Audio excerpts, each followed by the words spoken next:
ঢাকা বিশ্ববিদ্যালয়ের রাজু ভাস্কর্যের পাশে আবারও স্থাপন করা হয়েছে রবীন্দ্রনাথের ভাস্কর্য।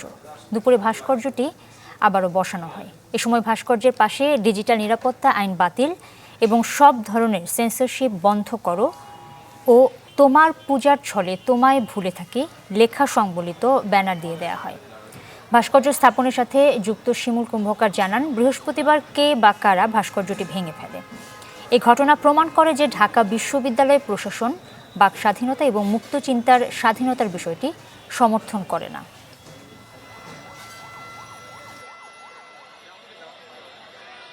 রবীন্দ্রনাথের মতো একজন বড় মাপের সাহিত্যিক কবি তাকে দিয়ে যে আমরা এই প্রতিবাদটা দাঁড় করাতে পেরেছি, এটা বেশি মানুষের কাছে পৌঁছাবে। রবীন্দ্রনাথের ভাস্কর্যটা এটা সরিয়ে ফেলা এটাই প্রমাণ করে যে ঢাকা বিশ্ববিদ্যালয়ের প্রশাসন আসলে এই বাক স্বাধীনতা চায় না। ভাস্কর্যটা নিয়ে এসে আবার এখানে স্থাপন করেছি এই মেসেজটা দিতে যে আমাদের দেশে গণতন্ত্র কতটা গণতন্ত্র তো নাই এবং এটাকে আমরা কিভাবে ছুঁড়ে ফেলে দিচ্ছি তারই উদাহরণ হচ্ছে রবীন্দ্রনাথের আজকের এই ধ্বংসাবশেষ যে ভাস্কর্য।